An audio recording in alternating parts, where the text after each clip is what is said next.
Hello, I just thought I would take another leaf out of Liz's book and take you on a wee tour of some of the work that I've done myself in some of the journals that I've been working in.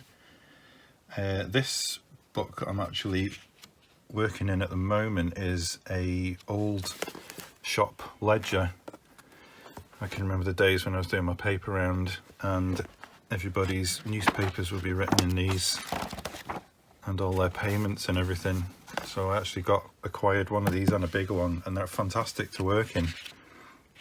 And the lines are actually quite helpful because it's not blank paper as well. Just wanted to kind of talk about some of the benefits of a sketchbook or journal. And there are quite a few. So I've tried to narrow it down a bit. I mean, it's great for a lot of reasons. It records your progress. I'll flick through this while I'm talking as well.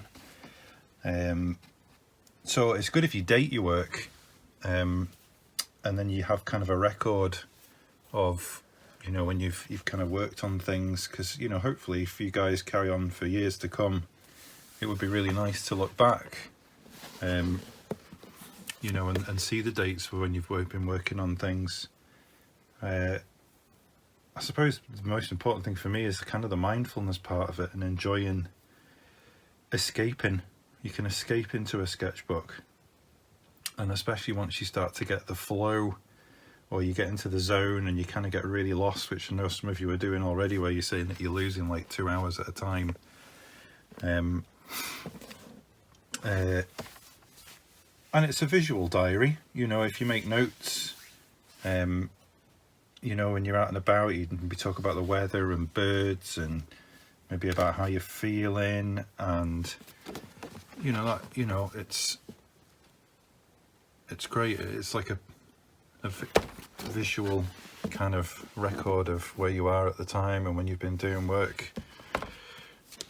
Just flick through these, so they're upside down. There's a wee otter's head there. Hopefully you can see that okay. That's a little picture that I did for a thing for Dumfries Museum, with the fossils there.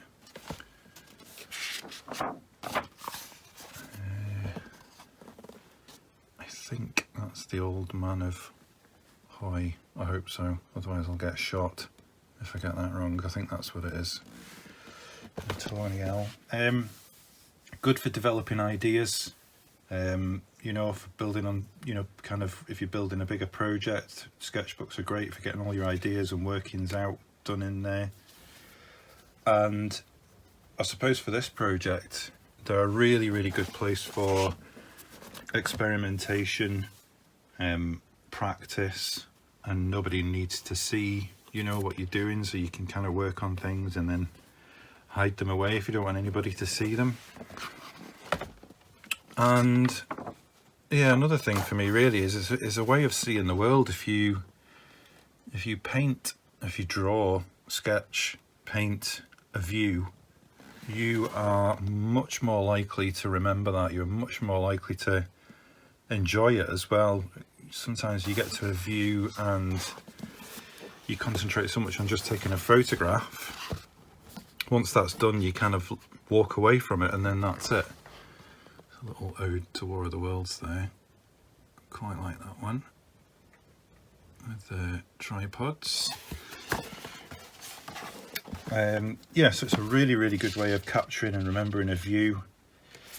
Thing with the sketchbooks is there's no pressure to be perfect as well. You know, you can work away on things and not worry about whether it needs to be, I think the damselflies are that way up, perfect. You know, you're not going to get marked or anything like that. So we mole. And it's something that's always good. Obviously I can't carry this around, but it's always a good thing to carry around if you've got, that's A5 size, so if you've got something half that size, say A6, that you could carry in a bag, and there's maybe half the thickness of that. With a little pencil you can draw away somewhere when you're sitting, you know, maybe waiting for a coffee or sitting on a train. And they're great, you know, if you're out for a walk and you just have a sit down for 5 minutes. sitting on a bus, maybe when you're on holiday, and just 5 to 10 minute sketches are really, really valuable. They are, you know, you might not think they're quite a big deal at the time, but every time you do a sketch, you're developing and developing. There's one from a film. There's a wee test, see if anybody can get that one. That's the patch on the suits, the space suits. There's a little test, see if anybody can guess what that is. It's just a landscape that I made up. There's one heart on a page. And this one is a detail from a frame that I drew, and it was the frame in the Uffizi Gallery in Florence. It was the frame of a Michelangelo painting, and the frame was absolutely incredibly carved around the picture. So the frame and the picture were just as equally as amazing as each other. Is a drain cover in Florence. So, you know, there's always something somewhere to draw. There's a few loose bits that I've pulled out here. Just bits and bobs that I've done that I'm going to stick in the book as well. So they're always good to carry around sketchbooks, you know, just for doing little drawings. So a lot of these drawings have been a project, part of a project called Inktober, which happens every October, and the idea is that you do a drawing, an ink drawing, every day. That's from a window frame in Florence, just a broken down old frame outside a shop. All of these drawings that I've shown you so far are all in biro, just an ordinary biros, different coloured biros. There's a flare Garrick. So Inktober was invented by a guy called Jake Parker. In 2009 it started, and it was to develop his own kind of drawing skills, because he found he was getting quite lazy. So he set himself a challenge of every October, every day for October, for 31 days, you do a drawing every day. Now it's, you know, it's a big online thing, and you get prompts. Some coffee beans. You get prompts every day, and you need to do a drawing of some sort in ink. You know, it can be quite a quick one, or it could be, you know, you could spend quite a bit of time on it if you want to. That's just by my dad's house, Penman Lighthouse in Anglesey.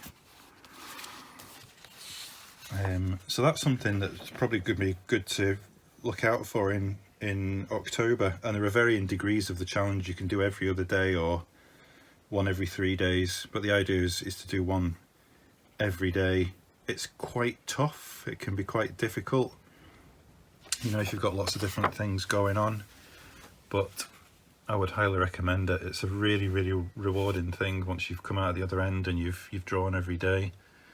That was from a place where I used to sit in Crete, when we went on holiday.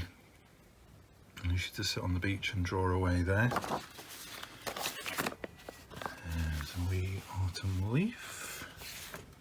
So Inktober it's called. It's just Inktober, and that's through Instagram and Facebook, but definitely worth watching out for.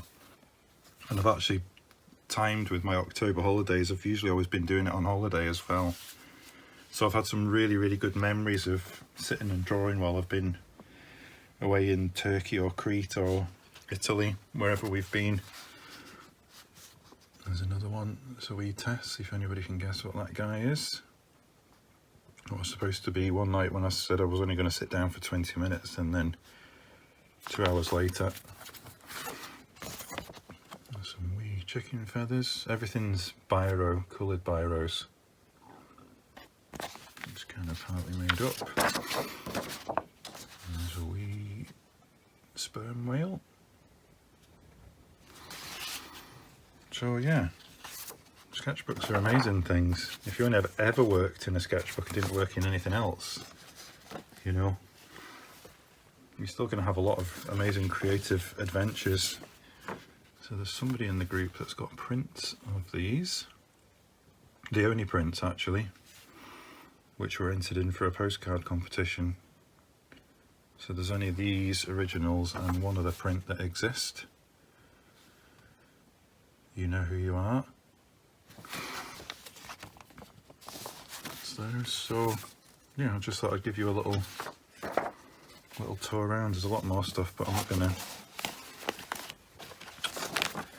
bore you with too much more. So yeah, keep filling the books up. Little sketches, stick things in, do rubbings, biro drawings, paintings, little bits of printing, anything that you can think of, and build up some nice memories and keepsakes and things in there. So I hope that's been a little bit interesting. Thanks very much, guys.